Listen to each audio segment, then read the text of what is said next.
Hi friends! ఈ blouse గురించి already short వీడియోలో చెప్పాను కదా! హ్యాండ్‌కైతే ఇలాగా కట్ వర్క్ ఇచ్చానండి. దీని కటింగ్, స్టిచ్చింగ్ కూడా మన ఛానల్‌లో ఉంది. ఎండ్ స్క్రీన్‌లో ఇస్తాను. అలానే నెక్ కూడా మనం రౌండ్ నెక్‌కి కుట్టేసిన బ్లౌజ్‌కైనా కూడా ఇలాగ బార్డర్ తోటి పోట్లీ బాల్స్‌తో ఎలా వేసుకోవాలో కూడా మన ఛానల్‌లో క్లియర్‌గా ఉంది. కొత్త వారికి కూడా అర్థమయ్యే విధంగా ఎండ్ స్క్రీన్‌లో ఇది కూడా ఇస్తాను. చెక్ చేయండి. దీని మొత్తం ఫుల్ వీడియో అడిగారు కొంతమంది. నేను మొత్తం అయితే షూట్ చేయలేదండి. ఎందుకంటే నాకు టైం కుదరలేదు. అర్జెంట్‌గా ఇవ్వాల్సొచ్చి. ఈ నెక్ చూసారు కదా! ఫ్రంట్ నెక్ ఆల్రెడీ మనం బ్యాక్ ఓపెన్ వచ్చినప్పుడే ఎలా కట్ చేసి స్టిచ్ చేసుకోవాలో చూపించాను. అయితే ఫ్రంట్ ఓపెన్ కూడా చూపించమని అడుగుతున్నారు కదా! ఈ ఫ్రంట్ ఓపెన్ వచ్చినప్పుడు ఈ మోడల్ ఎలా కట్ చేసుకోవాలో చూడండి. ఇదొచ్చి ప్రిన్సెస్ కటింగ్. ఇలా కట్ చేసి పెట్టుకున్నాం కదా! లైనింగ్ మెయిన్ పీసు. అయితే నేను ఇలాగ నెక్ అనేది ఎంతుందో ఫస్ట్ చెక్ చేసుకోవాలి. చూడండి నేను చూపిస్తున్నాను. నేనైతే ఇలా చెక్ చేసుకుంటాను. 7 ఇంచెస్ వచ్చింది కదా! ఈ పొడవు అలానే నెక్ విడ్త్ కూడా కొలుచుకొని పెట్టుకోండి. నేనైతే ఇక్కడ పేపర్ మీద ఫస్ట్ కట్ చేసి చూపిస్తున్నాను మీకు. ఎందుకంటే తేలిగ్గా ఉంటుంది కొత్త వారి కోసం. అందుకనైతే ఇలా చూపిస్తున్నాను. ఫ్రంట్ ఇలా ఫోల్డింగ్ మన వైపు పెట్టుకొని ఇక్కడ 7 ఇంచెస్ పొడవొచ్చింది కదా! నెక్ పొడవు అంతే డ్రా చేసుకోండి. పైన హాఫ్ ఇంచ్ ఖర్చుకి పెట్టేసుకోండి ఫస్టే. కొత్తవారు ఎక్కువగా డైరెక్ట్ బకరం మీద కట్ చేశారు అంటే అటు ఇటు అవుతుంది. ఫస్టే మీరు ఇలా పేపర్ పైన మార్క్ చేసుకొని కరెక్ట్‌గా వచ్చిందో లేదో చెక్ చేసుకున్నారంటే మీకు కరెక్ట్‌గా వస్తుంది. ఇక్కడ నెక్ విడ్త్ వచ్చేసి 2:30 అయితే 2:30, 2:30 అయితే 2:30 మీ బ్లౌజ్ ఎంత పెట్టుకున్నారో ఇక్కడ అంతే పెట్టుకోండి. మీకు అర్థమవ్వడం కోసం చూపిస్తున్నాను. చూసారు కదా! ఇలాగా 3 ఇంచెస్ అయితే 3 ఇంచెస్ పెట్టుకోండి. కిందన కూడా అంతే పెట్టుకోవాలి. పైన ఎంత పెట్టుకున్నారో కింద అంతే పెట్టుకోండి. ఇలా 2:30 అయితే 2:30 మాక్సిమం 2:30-3 ఇంచులు పెట్టుకుంటాం కదా! అదే మార్కింగ్ ఇలా పెట్టేసుకోండి. ఇది పూర్తిగా కస్టమరు మీరు బ్లౌజ్ కట్ చేస్తారు కదా! దాన్ని బట్టి ఉంటుంది. ఇదొచ్చేసి నాకు 38 సైజ్ బ్లౌజ్ అండి. దానికోసం అయితే నేను ఇలాగ 3 ఇంచెస్, 3 ఇంచెస్ పెట్టుకున్నాను పైన కింద కూడా. ఇలా దీన్ని బాక్స్ డ్రా చేసేసుకోండి. ఈ బాక్స్‌లో మనం కట్ వర్క్ షేప్ అనేది ఎలా డ్రా చేసుకోవాలో చూద్దాం. అయితే చాలామంది నెక్ అనేది లూజ్ వచ్చేస్తుంది అక్క ఫ్రంట్ సైడ్ అంటున్నారు కదా! అలాంటప్పుడు చూడండి ఇక్కడ నేను జస్ట్ ఒక పావించు ఇలా లోపలికి కట్ చేశాను చూసారు కదా! క్రాస్‌గా. ఇలా కట్ చేసుకోవడం వల్ల మనకి నెక్ దగ్గర లూజ్ అనేది రాదు. ఇది కస్టమర్ ఒక్కొక్క బాడీని బట్టి ఒక్కొక్కలా ఉంటుంది. లూజ్ వచ్చేవాళ్ళు మాత్రం అలా ఒక పావించ్ లోపలికనేది తీసుకోండి. అది మనకి ఫ్రంట్ ఓపెన్ అయినా, బ్యాక్ ఓపెన్ అయినా సరే. ఇప్పుడు పైనుంచి ఖర్చు దగ్గర నుంచి ఇలాగ 2:15కి లేదా 2 ఇంచులకి మీరు నెక్ పొడవును బట్టి ఉంటుంది ఇది. అంటే మనకు దగ్గరగా అయిపోతుంది అంటే 2 ఇంచెస్ తీసుకోండి. ఇంకొంచెం దూరం కావాలంటే 2:15 తీసుకోండి. నేనైతే 2:15, 2:15 తీసుకున్నాను. అక్కడి నుంచి ఇలా మిడిల్‌కి మార్క్ చేసుకోండి. ఇలా టేప్ కరెక్ట్‌గా 2:15 దగ్గర పెట్టుకొని ఈ మిడిల్ ఫోల్డ్ చేసుకుంటే ఇలా మిడిల్ మార్కింగ్ వస్తుంది. ఈ మార్కింగ్ దగ్గర పైకి ఒక హాఫ్ ఇంచ్ అనేది ఇలా పెట్టుకొని మీరు డైరెక్ట్ ఇలా కర్వ్ తీసుకోవచ్చు. మీకు ఒకవేళ అటు ఇటు అయిపోతది కరువనేది అన్నప్పుడు, ఇలాగ చిన్న అట్ట ముక్క తీసుకోండి. ఈ అట్ట ముక్క తీసుకొని ఇక్కడ 2:15 తీసుకున్నాం కదా! అదే 2:15 ఇక్కడ ఇలా డ్రా చేసుకొని, మనం ఇలాగా చిన్న పీస్ అనేది కట్ చేసుకోవాలి.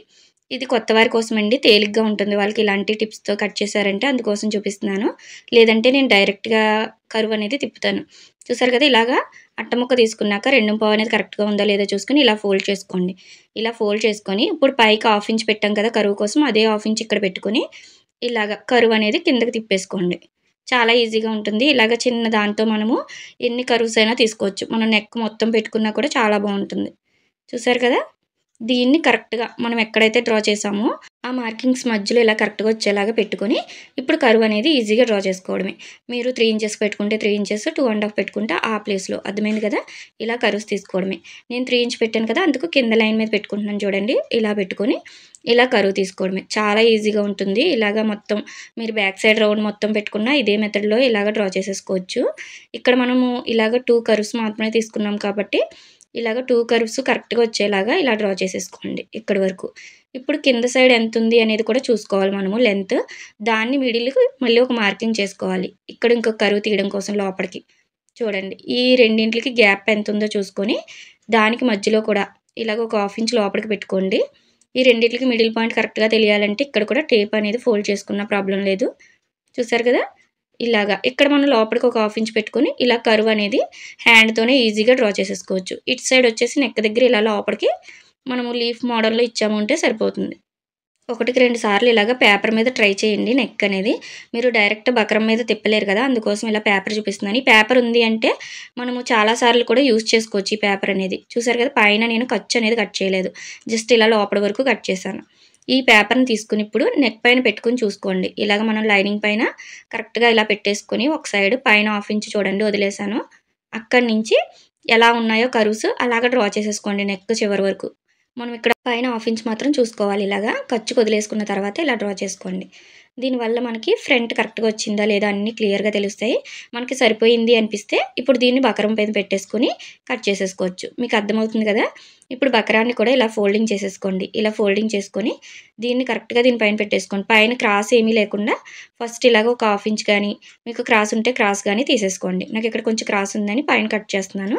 ఇప్పుడు ఇక్కడ హాఫ్ ఇంచ్ ఖర్చుకు పెట్టుకున్నాం కదా ఆల్రెడీ. ఆ ఖర్చు మార్కింగ్ పెట్టుకొని ఇలా డ్రా చేసుకొని ఈ లైన్‌లో ఈ పేపర్ అనేది కరెక్ట్‌గా ఇలా పెట్టేసుకొని కరెక్ట్‌గా ఉందా లేదా చూసుకొని డ్రా చేసేసుకోండి. మనకి ఇలా చాలా ఈజీగా ఉంటుందండి. మీరు పేపర్ పైన మీకు ఏ నెక్ మోడల్ అయినా సరే ఇలా డ్రా చేసుకొని అప్పుడు బకరం పైన తీసుకున్నారంటే మీకు షేప్ కరెక్ట్‌గా వచ్చింది లేదు అన్నీ కూడా క్లియర్‌గా తెలుస్తాయి. మనకి బకరం అనేది వేస్ట్ అవ్వదు. ఇలాగ మొత్తం ఖర్చులతో సహా అన్నీ ఇలా డ్రా చేసేసుకోవాలి. మీకు ఇక్కడ థిక్‌గా కనిపించట్లేదు కదా! నేను మళ్ళీ డ్రా చేసి చూపిస్తాను చూడండి డార్క్‌గా. ఇలాగ మనము ఈజీగా ఇలాంటి నెక్ మోడల్స్ అన్నీ ట్రై చేయొచ్చండి కొత్తవారు కూడా. ఇప్పుడు చుట్టూ ఒక 1 ఇంచ్ ఉండేలాగా ఇలాగ డ్రా చేసేసుకోండి. ఈ 1 ఇంచ్ ఎక్స్‌ట్రా కంపల్సరీ ఉండాలి. ఇప్పుడు ఎలా అయితే మార్క్ చేశారో అలాగా కట్ చేసేసుకోండి చుట్టూ కూడా. లోపటి సైడ్ కూడా మనము ఖర్చు అనేది కట్ చేసుకోకూడదు. అలానే మిడిల్ ఒక టక్ ఇచ్చుకోండి ఖర్చు దగ్గర. ఇలాగా ఖర్చు ఉంచేసుకొని అప్పుడు కట్ చేసుకోండి. దీనివల్ల మనకి నెక్ సాగినట్టు రాకుండా చాలా నీట్‌గా వస్తుంది ఫినిషింగ్ అనేది స్టిచ్ చేసేటప్పుడు ఈజీగా కూడా ఉంటుంది మీకు. అర్థమైంది కదా! ఇలా యాజ్ ఇట్ ఈజ్ నేను చూపిస్తున్నట్టు కట్ చేసుకోవాలి. ఇప్పుడు చూడండి నెక్ అనేది ఎలా వచ్చిందో షేప్ చూపిస్తాను. మీకు వైట్ మీద కనిపించట్లేదని ఇలా వేరే కలర్ మీద చూపిస్తున్నాను. ఇలా మనకి కరెక్ట్‌గా వస్తుంది కట్ వర్క్ అనేది. ఇప్పుడు నేను దీన్ని లైనింగ్ పైన తీసుకొని కిందన మెరుపు అనేది పెట్టేసుకొని ఐరన్ చేసాము అంటే అతుక్కుపోతుంది. చుట్టూ ఇలా ఎక్స్ట్రా క్లాత్ ఉండేలాగా తీసుకోవాలి. ఇక్కడ మెయిన్ పీస్ లైనింగ్ కూడా ఇలా గమ్‌తో గానీ లేదా మనం చుట్టూ ఒక పాదం ఖర్చు ఉండేలాగా స్టిచ్ చేసి పెట్టుకోవాలి. దీన్ని కూడా చూడండి ఐరన్ చేసి పెట్టుకున్నాను కదా నెక్‌ని. ఇప్పుడు చుట్టూ జస్ట్ ఒక హాఫ్ ఇంచ్ ఉంచుకున్నాను. ఎక్స్ట్రాగా ఇలా కట్ చేసుకొని హాఫ్ ఇంచ్ ఉంచుకోండి. ఇప్పుడు దీన్ని ఫోల్డ్ చేసి కుట్టు వేసేసుకోవాలి. ఇలా కరెక్ట్‌గా లోపలికి ఫోల్డ్ చేసుకొని చివరికి ఉండేలాగా స్టిచ్ వేసుకోండి. మీకు ఈ రౌండ్స్ తిరిగే దగ్గర ఒకవేళ తిరగకపోతే చిన్న చిన్న కట్స్ ఇచ్చుకొనన్నా మీరు ఇలా ఫోల్డ్ చేసుకోవచ్చు. అర్థమైంది కదా! ఈ మూలలనేది కరెక్ట్‌గా వచ్చేలాగా ఇలా ఫోల్డ్ చేసుకోవాలి. ఇలా ఫోల్డ్ చేసుకొని మొత్తం అంతా కూడా ఇదే విధంగా స్టిచ్ వేసేసుకోండి. ఇలా అయితే రెడీ చేసి పెట్టుకున్నాం కదా! మనకిది ఫ్రంట్ ఓపెన్ కాబట్టి మిడిల్‌కి కట్ చేసుకోవాలి. నార్మల్‌గా మీకు బ్యాక్ ఓపెన్ అయితే ఇలాగే అటాచ్ చేసేసుకోవచ్చు. ఫ్రంట్ ఓపెన్ కాబట్టి కరెక్ట్‌గా మిడిల్‌కి ఇలాగ ఫోల్డ్ చేసుకొని మిడిల్‌కి కట్ చేసుకోండి. కరెక్ట్‌గా ఉండాలి చూసుకొని కట్ చేసుకోండి. ఇప్పుడు దీన్ని మనం మెయిన్ పీస్ పైన పెట్టుకొని ఎలాగా రివర్స్ చేసుకోవాలో చూడండి. మెయిన్ పీస్ పై వైపున పెట్టుకోవాలి. ఇలా కరెక్ట్‌గా చూసుకోండి. 2 ఒకే వైపున ఉన్నాయా లేదా నెక్ అనేది చూసుకొని ఇప్పుడు దీని పైన కరెక్ట్‌గా పెట్టేసుకోవాలి. ఇక్కడ కూడా మనము షోల్డర్ దగ్గర నెక్ విడ్త్ దగ్గర ఆల్రెడీ మార్క్ చేసాం కదా! అక్కడ ఒక టక్ ఇచ్చుకోండి. ఇలా టక్ ఇచ్చుకోవడం వల్ల 2 ఒకే చోటుకొస్తాయి. దీనికి కూడా మనము ఇక్కడ ఆల్రెడీ షోల్డర్ దగ్గర మార్క్ చేసాం కదా! నెక్ విడ్త్ అక్కడ ఒక టక్ ఇచ్చుకోండి. ఈ 2 కరెక్ట్‌గా ఉండేలాగా ఇలా పెట్టేసుకొని ఇలాగ 2 ఒకే దిక్కున ఉండేలా చూసుకొని టక్ ఇచ్చుకోవాలి. ఈ టక్స్ ఇచ్చుకోవడం వల్ల స్టిచ్చింగ్ ఈజీగా ఉంటుంది. ఇప్పుడు దేనికది ఇలా పెట్టుకొని కరెక్ట్‌గా ఈ టక్ ఇచ్చినయి 2 ఒకే చోటకు ఉన్నాయా లేదా చూసుకొని, నెక్ అంతా కరెక్ట్‌గా ఉందా లేదా చూసుకొని కదలకుండా పిన్స్ పెట్టేసుకోండి. ఈ పిన్స్ పెట్టుకోవడం వల్ల స్టిచ్చింగ్ చేసేటప్పుడు మనకి అటు ఇటు అవ్వదు. అర్థమైంది కదా! ఇలా 2 సైడ్స్ కూడా కదలకుండా ఇలా పిన్స్ పెట్టేసుకొని, ఈ కిందన కూడా కరెక్ట్‌గా పెట్టుకోండి. ఆల్రెడీ మనం లోపటి సైడ్‌కి తీసాం కాబట్టి ఇంక నెక్ లూజ్ అనేది రాదు. ఇక్కడ చూడండి పైన మనం ఆల్రెడీ టక్ ఇచ్చాం కదా! అక్కడి నుంచి స్టిచ్ వేసుకోవాలి. అయితే బకరం పైన స్టిచ్ పడకూడదు. ఇలా బకరం చివరనే స్టిచ్ పడాలి. నిదానంగా కుట్టుకోవాలండి. కట్ వర్క్ ఎప్పుడు కూడా స్లోగా మనం పాదాన్ని ఇలా ఎత్తుకుంటూ స్లోగా కుట్లనేది వేసుకోవాలి. ఎందుకంటే రౌండు అలానే మూలలు కరెక్ట్‌గా తిరగాలి కదా! ఈ మూల అనేది ఇలా నీడిల్ దింపుకొని ఇప్పుడు మళ్ళీ స్టిచ్ అనేది వేసుకోండి. ఇలా మొత్తం రౌండ్స్, కట్స్ అన్నీ కూడా నిదానంగా కుట్టుకోండి. చాలా నీట్‌గా వస్తుంది ఫినిషింగ్ అనేది. ఎక్కడ బకరం పైన అయితే స్టిచ్ పడకూడదు. చూసారు కదా! ఇలా నేను చూపిస్తున్నట్టు స్టిచ్ వేసుకోవాలి. ఇలా కరెక్ట్‌గా వస్తుంది. మీకు బకరం పైన వేస్తే అంత నీట్‌గా రాదండి.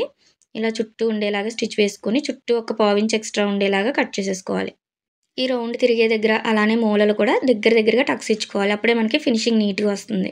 చూసారు కదా! ప్రతి మూల ఇలా టక్స్ ఇచ్చుకొని రివర్స్ చేసేసుకోండి. ఇలా రివర్స్ చేసుకొని ఈ మూలలనేది ఒక్కసారి ఇలా అన్నారు అంటే మనకి ఇలాగా ఫోల్డింగ్స్ వచ్చినట్టు రాకుండా చాలా నీట్‌గా వస్తుంది.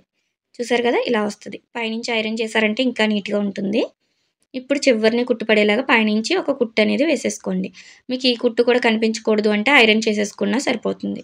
అర్థమైంది కదా! నేనైతే ఇలా పైనుంచి చివరి కుట్టు పడేలాగా ఒక స్టిచ్ అయితే వేసుకుంటున్నాను. కరెక్ట్‌గా ఉందా లేదా రౌండ్ మొత్తం చెక్ చేసుకొని అప్పుడు స్టిచ్ వేసుకోండి. కిందన కూడా లైనింగ్ కరెక్ట్‌గా ఉందా లేదా చూసుకుంటూ ఉండాలి. అర్థమైంది కదా! ఇలా చివరి వరకు కూడా స్టిచ్ వేసేసుకోవడమే. అంతే చాలా ఈజీ అండి. సేమ్ ఇదే విధంగా ఇటు సైడ్ నెక్ కూడా ఇలాగే స్టిచ్ చేసుకోవాలి. నేనైతే 2 కూడా స్టిచ్ చేసేసాను చూసారా? ఇలాగ ఇప్పుడు మనము మిడిల్ డాట్ వేసుకొని హుక్స్ పట్టి, కాజా పట్టి వేసుకుంటే సరిపోతుంది. మనకి నెక్ అనేది వేసుకున్నప్పటికి కరెక్ట్‌గా వస్తుంది. అర్థమైంది కదా! 2 వేసి చూపిస్తాను చూడండి. చూసారా డాట్‌కి డాటు అలానే కిందన నెక్ అంతా కూడా పర్ఫెక్ట్‌గా వచ్చింది. నెక్ అనేది వేసుకున్నప్పుడు మనకి ఇలా బ్రాడ్‌గా వస్తుంది. ఇదొచ్చేసి princess cutting, direct princess cutting. మన ఛానల్‌లో ఆల్రెడీ ప్రిన్సెస్ కటింగ్ అయితే చాలా వీడియోసే ఉన్నాయి. చెక్ చేయండి. నాకైతే ఇది పెళ్ళిళ్ళ టైం కదా! దానివల్ల అస్సలు కుదరట్లేదండి. అర్జెంట్ బ్లౌజెస్ ఉన్నాయి. మొత్తం వీడియో షూట్ చేయడానికి అవ్వట్లేదు. బ్లౌజ్ మొత్తం రెడీ అయిన తర్వాత నెక్ అయితే ఇలా ఉంటుంది. చూసారు కదా! చాలా బావుంటుంది. మీకెలా అనిపించిందో కామెంట్ చేయండి. నచ్చినట్టయితే లైక్ చేయండి, షేర్ చేయండి, సబ్స్క్రైబ్ చేసుకోండి. Thank you for watching.